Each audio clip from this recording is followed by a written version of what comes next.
Yeah, I think what led me to feeling alone, which eventually led me to building a relationship with God by 25, was just the fact that I had people around me at some point in my life.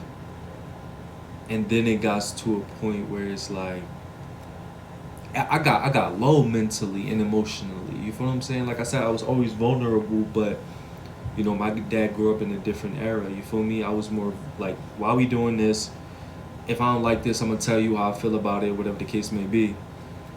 And that was the disconnect between me and the people I grew up around, or me and my dad and stuff like that. Because it's like everybody operating in this way that's perceived to be normal, but I perceive it to be toxic, and it's not conducive for how I am as a person. I'm one of those people. Let's talk about it.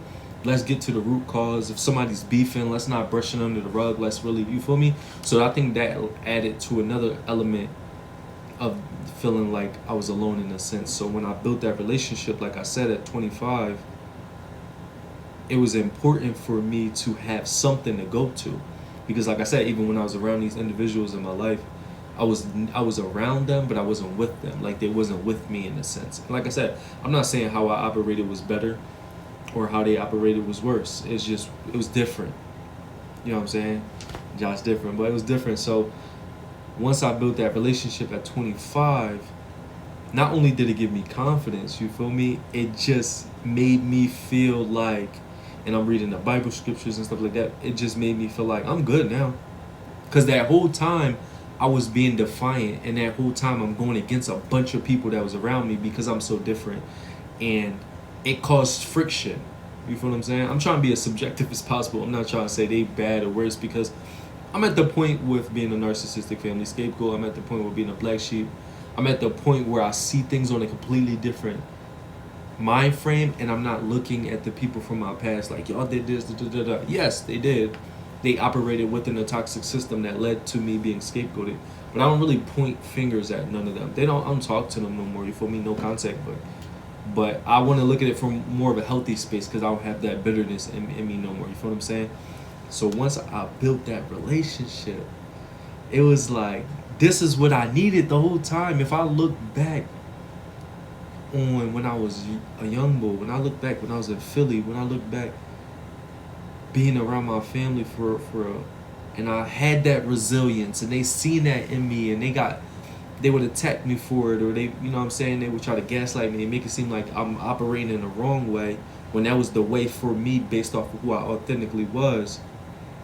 But in the sense of that, I felt alone because I didn't connect with them, and I didn't connect with a lot of people around me. All I needed was my relationship with God, yo. That's all I needed.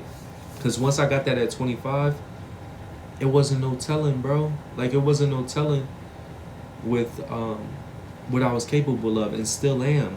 Now I'm reconditioning my life with God in it, but also because I got everything I wanted in a sense.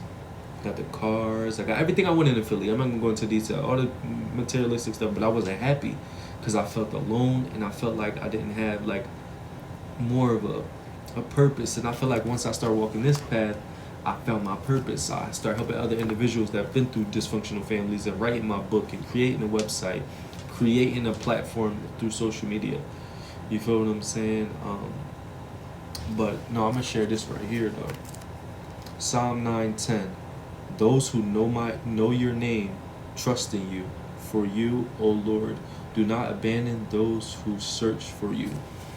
And through all the obstacles that I've been through since I turned 25, going no contact, becoming homeless, living in my car, dealing with toxic people, whatever the case may be, now is you get to a point where it's like, no matter what situation you, like I said, I already had the resilience. You feel what I'm saying? That's why I named my book Definition of Perseverance, because it's just part of who I am as a person. But all I needed was that relationship with God to take me out of the feeling of being alone, and add to my resilience to the point where it's like, it's really nothing you can do now. The only thing that can stop me is me, for real.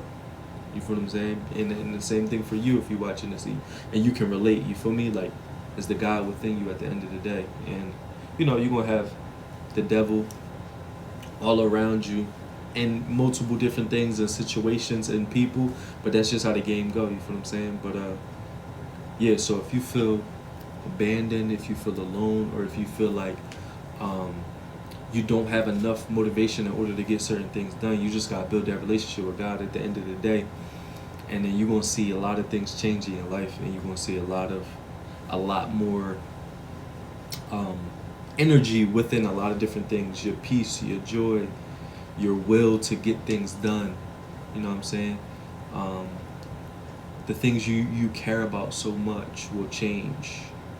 The things you value will change. You feel what I'm saying? But I just want to share my perspective on that. You feel me?